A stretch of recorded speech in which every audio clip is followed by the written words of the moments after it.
नमस्कार दर्शक बंधु मोर चैनल रेसिपी टिकिनु को आपण मानक स्वागत। आज मु आपण मानक पणस मंजीर गोटे नियारा रेसिपी करी देखैबी।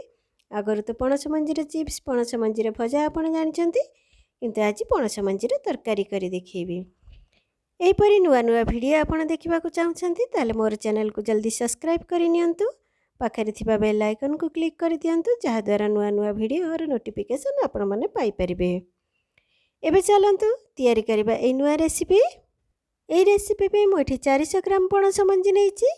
ए मंजी को फ्रेश बाहर कला परे भल भाबरे धोई गोटे टाण खरा देई देछि। एबे ए मंजी रांधिबा पई प्रस्तुत। ए मंजी को एबे आमे एम्ति दुई फाळ करी काटी नबा। ता ऊपर थिबा जो धळा चोपा अछि या को काटी नबा। मात्र ए मंजी काटिला बेले टिके केयरफुली काटिबे। ए मंजी टिके टाण थाए, हाथ कटि जिबार संभावना थाए, केयरफुली काटिबा को दरकार। एबे सब मंजी तो काटी सारानी। एबे चलते ये मंजी को भल भाव धोई नबा। गोटे पात्र रखी पानी दे दबा। एपरि भाव में मकचिकी आम भल भाव धोई नबा एवं अन्य एक पात्र को काढ़ी नबा। एबे चलते धोई रखि पणस मंजी को अन्य एक पात्र रखी आम यह 70% पाखापाखि सिझे नबा। एथिरे अल्प टिके पानी दे नबा। स्वाद अनुसार लुण हलदी पकई कभर करी नबा। यह सिझीगला पर यह अन्य एक पात्र को काढ़ी रखी नबा। एबे देखंतु आमे तो काढ़ी सारलानी। एबे चलंतु आमे मसला प्रस्तुत करिबा। गोटे ब्लेंडिंग जार रे मु किछि सुखिला काजू पकई नेछि। एथिरे बिना पानी रे यह आमे पाउडर करी रखी नबा। देखंतु पाउडर तो हेइ गेलानी। यह अन्य एक पात्र को काढ़ी नबा।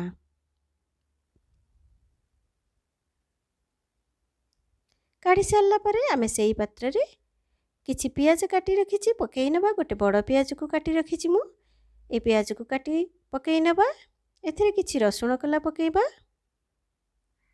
4-5टी कंचा लंका पकई नबा। अधा इंची अदा पकई नबा। हाफ चामच रु टिके अधिका जीरा, हाफ चामच गोलमरिच। एथिरे अल्प टिके पानी दे आमे फाइन पेस्ट करी नबा। एबे फाइन पेस्ट तो हेइ गेलानी। यह को अन्य एक पात्र को काढ़ी नबा। आपण मोर ए वीडियो देखला परे घरे निश्चय ट्राई करंतु। केमिति लागिला मतामत कमेंट बॉक्स रे लिखि जणांतु। एबे चलंतु गैस ऑन करिबा, कड़ाई बसेबा। कड़ाई टिके गरम हे आसिले आमे एथिरे तेल पकई नबा। एठी म 2 रु 3 चमच तेल पकई नउची। ए तेल टिके गरम हे आसिले आमे एथिरे सिझे रखिथिबा पणस मंजी को टिके भाजी नबा। अल्प टिके गोल्डन ब्राउन हेला पर्यंत आमे भाजिबा।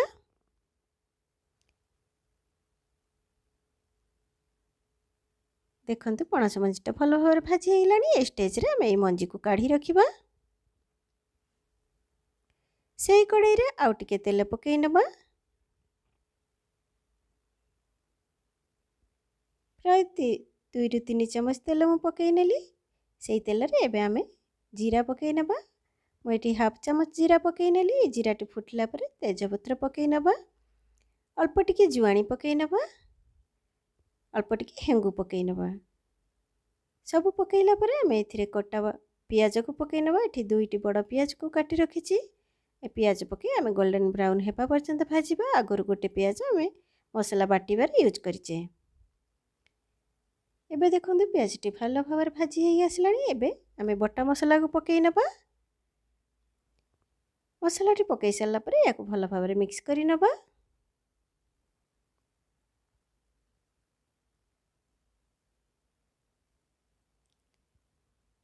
एबे एथिरे आमे हळदी पकई नबा जेतिके आवश्यक।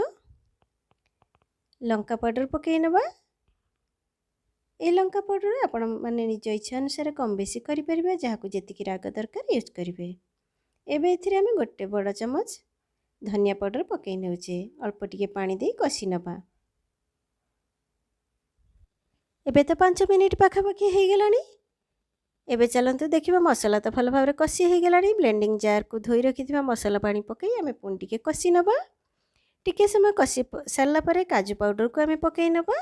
ए पाउडर को पकई पुनी मिक्स करी नबा। यह मिक्स होला परे आमे भाजी रखिथिबा पणस मंजी को पकईबा।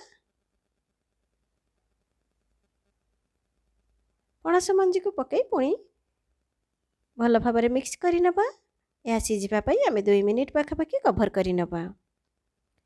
एबे देखंतु प्राय 2 मिनिट तो हो गलानी कभर काढ़ी देखिबा भल भाबरे हमर मसलाटी कषि हो जाइछि। या घांटी देबा या पर आमे झोल पाई पानी देई देबा आपन को जेतिकी झोल दरकार से अनुसार पानी देई देबे। एबे एथिरा आमे स्वाद अनुसार लूण पकईने पुणी सिझिबा पाई कभर करि नबा। एबे तो प्राय 3 मिनिट हो गलानी आमे कभर काढ़ी नबा। 1 चमच गरम मसला पकई दबा अल्प टिके घांटी नबा।